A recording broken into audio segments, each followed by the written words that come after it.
The first person who needs to be sold is your salesperson. The best salesperson in the world, if they're not confident that the thing they're selling is going to get the outcome for the customer, they will not be nearly as performant as they can be when they know that that customer is in the right place at the right time, buying the right thing for their problems. I'm Johnny Page. I'm Matt Verlaque.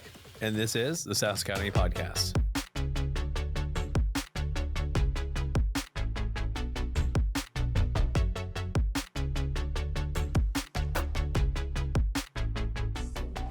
All right, here we are, round 2 of the SaaS Academy Mailroom. So we're going into our coaching communities, our Facebook groups. We're snagging some of the coolest questions that people are asking. Of course, they get answered in there, but we're also answering them in here so Johnny and I can riff on them here on the podcast in public for all of you guys. What's going on, Johnny Page? How you doing, man?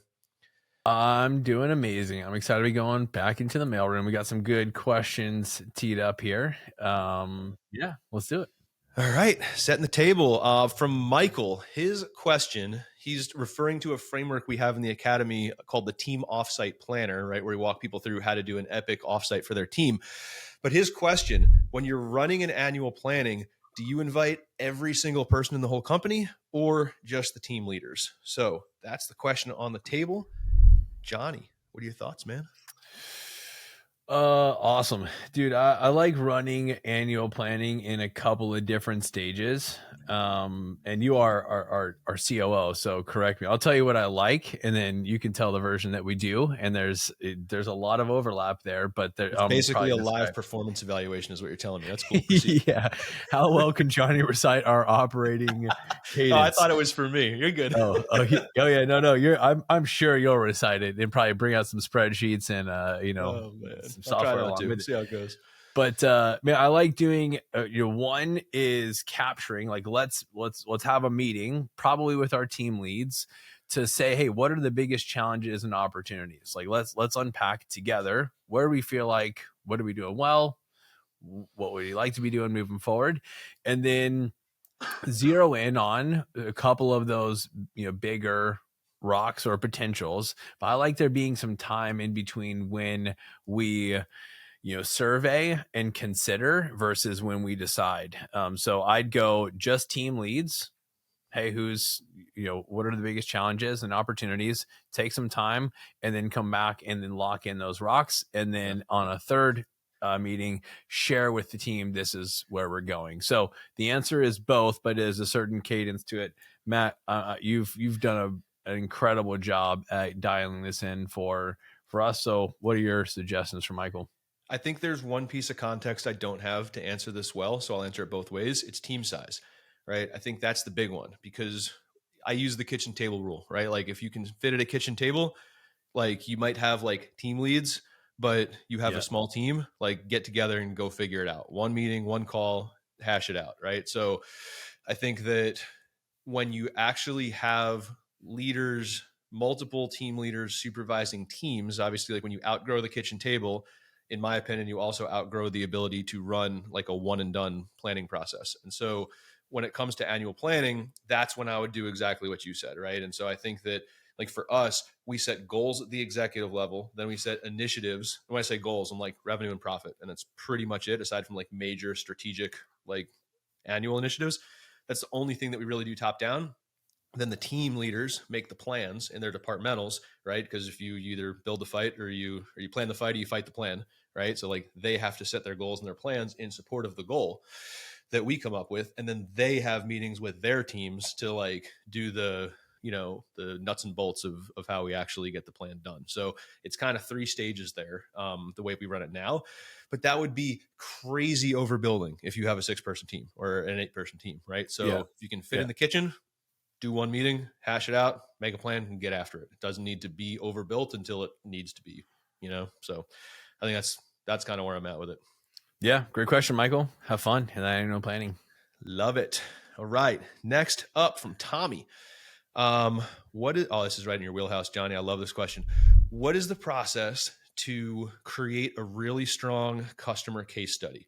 Tommy says he's got info on the customer. He's got info on like how they've successfully used the software to grow their revenue, et cetera, but he wants to make sure that like the juice is worth the squeeze, right? If he's putting an effort to create a testimonial or case study, like how do you use it? So it's like a two-parter. What's the process to create it? And then how do you use it in ways that make that effort worth it? So you got a deep CS background, man. I'm stoked to hear your thoughts on this one. Yeah, man, I love this. In fact, I love customer success as a growth strategy. So if all you did was give me 100 customers on a platform, like I could, without a sales team and a marketing team, I could grow that thing. Now, it's certainly faster if we do it with a, sales and a marketing team and a winning product, but very hard to do it the other way around. So I'm going to answer your question at face value. What do you do to get a great case study? But I'm going to talk you through the system that I prefer that extracts a ton of value and evidence of your product, winning for your customers, which is what I think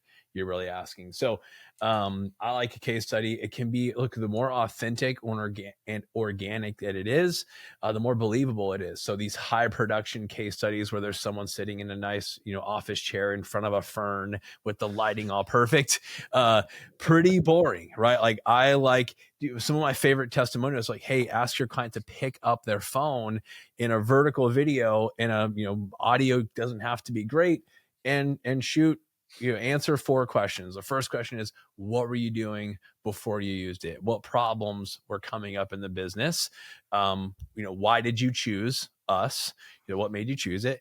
What was life like after? What are the biggest benefits? And then what metrics can you point to that show that it's done its job? Like we want to try to get some real numbers behind the impact of implementing the product. So just ask those 4 questions to get a great case study. And then I would engineer more for volume of case studies than getting one single one really right with high production value. So the method I use for this, in fact, we teach this in the academy, it's called the customer value extractor, is we want to look for any time there's a bright spot in the client journey. So maybe they've reached a point of adoption, they've got an early win in your product. That's a great time early on in the relationship. Let's ask for something that's really easy to do. Send them the G2 Crowd or Capterra and ask them for a review. It can take less than 5 minutes, but we pair the bright spot in the customer journey with an ask. Then maybe, a couple months go by, we have another win. Customer tells us, hey, maybe we've solved the support ticket really quickly. And they have, hey, thanks so much for being responsive. Now we can escalate the ask a little bit. Maybe we ask them for a testimonial. Hey, I'm going to send you 4, questions. Would you mind just firing up your camera, answering these? Or, hey, can we jump on a Zoom call and answer these? But you essentially escalate your asks over time to get a volume of case studies and testimonials, and even this escalate to referrals. But I love pairing this with a bright spot in the client journey and just go for volume. Don't overthink it. Get a ton of them. You have 100 testimonials and thousands of reviews online. You're not gonna be hurting for, oh man, I wish this one was a little bit higher production, or I didn't ask that question just right. Like, yeah. Keep winning for your customers, keep shining a light on them, be consistent with the asks, and you'll have a ton to work with. Cool. I dig it. Can I double click on the last part of Tommy's question real quick? Because I think it's really important. Like when you have these fire testimonials, like where are you repurposing them to get the ROI out of the effort it takes to create them? Yeah. Oh yeah, dude, what a bummer if you create all the case studies and then don't know where to use them. That's why I wanted to double click on it, because I could see someone following your process and be like, cool, I got them. Now what do I do? Like, how are you using these things? Yeah, so first off, I just publish all of them on our website. I just have a rolling feed for as long as you can scroll. You've got all the testimonies that someone can go through and click and watch.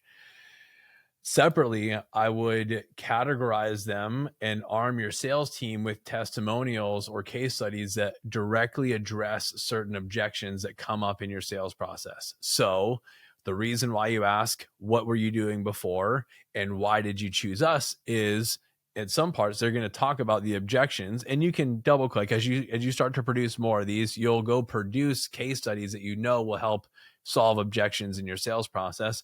And you might say, hey, we get a pricing objection all the time. So we want to go capture a case study where someone says, hey, at first I was surprised by the cost. I couldn't imagine myself spending this amount on it, but after a lot of back and forth, we decided to take the leap, and I'm so glad we did because, and then you've asked, in the testimonial, you've asked for the numbers that this impacted, and they're ideally speaking to some type of ROI. So you want to arm your sales team with, hey, these are the top 10 to 12 testimonials that we have that speak to and handle some objections, and we use them in the sales process. You can see them, think about if you have a content marketing approach, we can use them and pair, with certain blogs or videos that we produce, pair our testimonials in that make the connection between, the topic that we're teaching on and our product as a solution. So lots of places you can use them. The low hanging fruit is make sure you publish a ton of them on the website, and then, you arm your sales team with where to use them in the sales process. Love it, man. Great share. Appreciate it. All right, cool. Next question from John. Oh, it's a nice nerdy one. I like it. How do you calculate LTV, lifetime value? And then how do you incorporate existing clients into the formula? Yeah, I'm not going to attempt to do this one the justice that you can. Why don't you're the numbers guy, Matt, walk through your views. I think you've got an opinion on LTV, especially for early stage SaaS. I got nothing. I got no shortage of opinions on everything. But I'm going to answer the question first about how you calculate it, and then let's talk about using it, right? So the way you calculate it, the first thing you need is your ARPU, or your average revenue per user, or average revenue per account, right? So essentially you take your total MRR divided by the number of customers you got. So if you're doing $50,000 in monthly recurring revenue, got 100 customers, right? Your average revenue per account is $500 a month, right? So super simple so far. So on average, every customer is worth $500 a month. Take that 500 and divide it by your monthly churn rate, right? So, 500 divided by 4% or 0.04 would give you a $12,500 customer lifetime value. So that's how you calculate it. It inherently incorporates existing clients because just going from your existing client base, and that's how you calculate your average revenue per account. But the more interesting discussion, I think, is when do you use this and when do you not use this? In the context of B2B SaaS, which is the area that we play in, I can't really think of too many scenarios where your goal is to have a customer who sticks around for less than a year, right? Like, half the people listening to this are doing annual contracts. The other half are definitely playing long-term games, trying to retain people. And so the trap that I've seen, especially early stage SaaS fall into, right, is like, you look at, a lot of like the advice out there is like, you should have a certain ratio between your customer acquisition cost and your lifetime value. It'll be like 3-to-1, et cetera, et cetera. But when you don't have a long tail data set on your lifetime value, it will fluctuate wildly. And so especially when you've got 30 customers, right? And let's say you lose 3 of them, that's a 10% monthly churn, right? Your average revenue per account, if you go from 5% to 10%, it's going to be gutted. And it's like, but because you lost 3 customers in a month, does that mean that you need to dial back your ad spend by 2/3 to like fix the ratio that some blog post said you should have? Like, it's not always the right move, because a lot of the time your lifetime value is going to fluctuate month over month faster than your decision making should fluctuate, right? And so I think that like the context is important here. So the way that I like to do it, especially in the early days, is I just use annual contract value. So, if I'm selling a $500 a month thing, $6K, right? 12 months. And so I just back in my acquisition cost, assuming that I'm going to keep every customer for a year. If I don't, I know I need to go solve that problem. And instead of looking at like acquisition cost to LTV as a ratio, and like, if you take one thing from this little tirade, take this, the gold standard metric for bootstrapped B2B SaaS is CAC payback period, right? It's less about the ratio between acquisition cost and lifetime value, and more about how quickly can I get the cash back out of the machine that I put it into. And so, I use my annual contract value as like that kind of standard, because I control that with my pricing. And then all I'm looking for is the units I've sold, how much it cost me, and how quickly can I recover the cash that I put in. Like, if you get it to sub 30, neat, call me, I'll give you my credit card. And like that's the holy grail. But knowing how long your cash is going to be tied up, like, you can grow too fast and run out of cash at the same time because your CAC payback is too slow and all your money's tied up and you can't pay the bills, even though you're, by the customer count, it looks like you're kicking ass. So that's how I look at it. I don't know if that was helpful or if I just went down a huge nerd rabbit hole, but that's how I think about it. Yeah, it makes a ton of sense, man. I think if you look, it's going to be hard not to measure LTV because, well, it's fun to see it fluctuate over time. Oh, it's fun to see how it evolves over time. Like I like looking at it as a trend and using it to calibrate decisions on a quarterly or an annual basis. Like let's look at, I think one of the things we've done, more frequently or more recently, Matt, is looking at our last 4 months Mm-hmm. and saying, how is it trending there? And now we can, 4 months is enough to have a trend and we can make some more confident decisions based on that. But yeah, as a one-off, difficult to make a ton of decisions based on LTV. I think you did a great job of explaining the pros and cons of using that and when it should be used, and maybe when it's more of a vanity metric. Rock and roll. Yeah, always track it. But it's not the first thing I reach for when I'm dialing up and down budget and stuff like that. Cool. Well, that was fun. This one is in Johnny's wheelhouse. This is our last question for the mailroom today, from Kenny. I have hired AEs, account executives, aka salespeople, closers, right? People who close deals for a living. I've hired account executives, but I've never had a consistent plan for their first 90 days. And I also have had inconsistent results. No surprise, his words. So like, what is, Johnny, like your high level 90-day plan for onboarding a salesperson? Like if you're onboarding someone, how are you thinking about this stuff, man? Dude, 90 days is way too long for AE I to was be getting hoping on you'd say plan. I'll that. tell you that much. Like, don't, first off, throw 90 days out the window. You're setting a Yeah. bad expectation for your AE. We wanted them getting, like, I want them to think about how quickly or how much time I'm giving them to get on plan. And I want them to think, oh shit, I cannot Yeah. mess around here. I need them to have a sense of urgency. So 90 days, you're taking all the wind out of the sails by saying, hey, we're gonna get you 90 days to get up to speed. So assuming you've hired someone that is qualified, someone that's experienced, look, the fewer AEs you've hired, the more you need to hire someone that has been on plan and has experience somewhere else. You do not hire a first-time sales rep into your organization for the first time because you don't have all the material and all the answers. You don't know what it looks like to get someone on plan. You need someone who has been to the promised land. Like you need someone who has been successfully onboarded as an AE somewhere, stuck around for 18 months, been on plan, all that. And then they will be able to ask you questions that you didn't even know you needed to ask. So I like setting up any type of, new hire in, there's two different ways you can train them. You can push to them all that you think they need to know, or you can give them a really big goal and expect for them to pull from you all that they need to know. And that I like the latter much better. So give them, say, hey, you got 2 weeks to get on plan and I'm going to measure, hey, we want you to start taking demos and you should close your first deal within the first 30 days.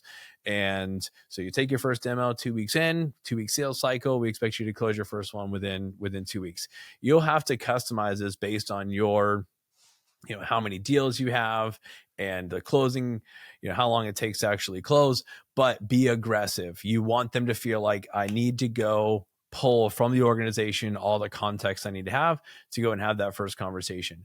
The second is you got to show them what winning looks like. You got to have a library of recorded winning calls that they can go in and they can study and they can start to pattern match. An AE that has been on plan before will be able to go watch some winning demos and very quickly start just going to want to get on the phones. If you have to convince your AE to be getting on the phone, you got the wrong person. You can let them go. Like if I have to at all, I need to be telling them, hey, I got to make sure you don't make me look like an idiot. So I need you to watch some winning calls and show me, how to, talk the talk. But as soon as I feel like they're, ready to go take some reps, I'm putting them on the call and they're going to very quickly iterate. If not, you probably got the wrong hire, but yeah, Matt, I think, start off by throwing the 90 days out the window and give them a library of what winning looks like and let them go to work.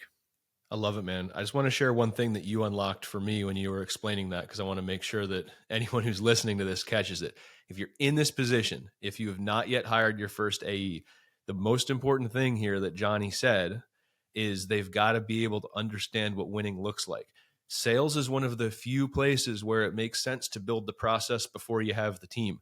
So even if you're the one doing the calls, record your own calls. Even if there's no one else to review them, you can still review them. Even if you never review them, at least put them in a Google Drive folder that says, these ones got us money.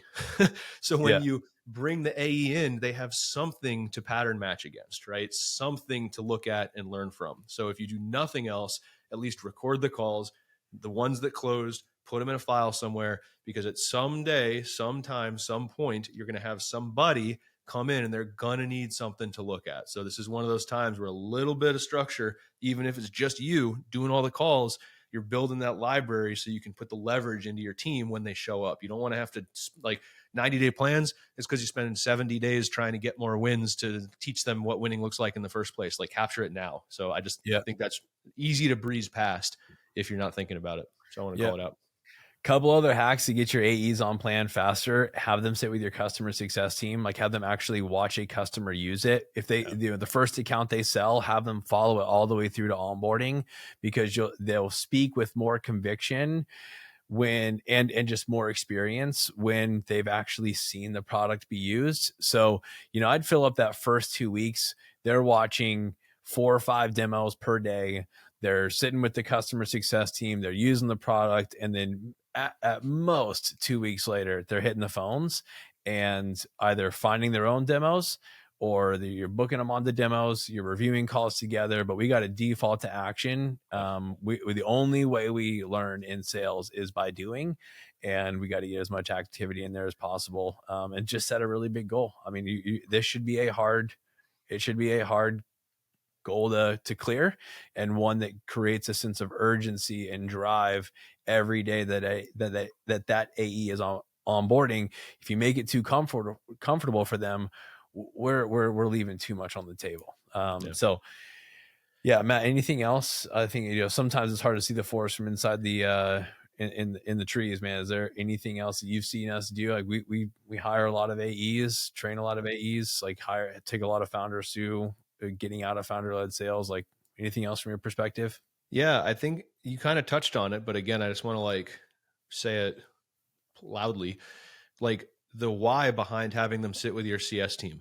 The first person who needs to be sold is your salesperson, right? So the best salesperson in the world, if they're not confident that the thing they're selling is going to get the outcome for the customer, they will not be nearly as performant as they can be when they know that customer is in the right place at the right time, buying the right thing for their problem. So the why behind having them sit with CS or product and look at usage, we're Johnny and I encapsulate this in what we call building a culture of winning, where anytime a customer wins with your software, with your solution, whatever it is that they're selling, grab that win and put it in front of the salesperson, because it does 2 things. Number 1, it gives them a success story to talk about in future sales conversations.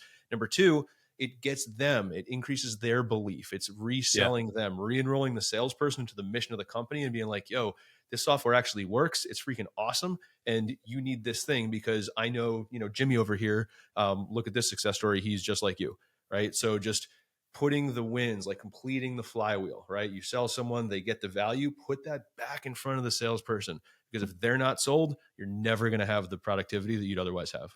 Yeah, totally. Which leads back to to the last question we asked, is why I believe in customer success first. You got to go win for your customers, because it makes everything else easier.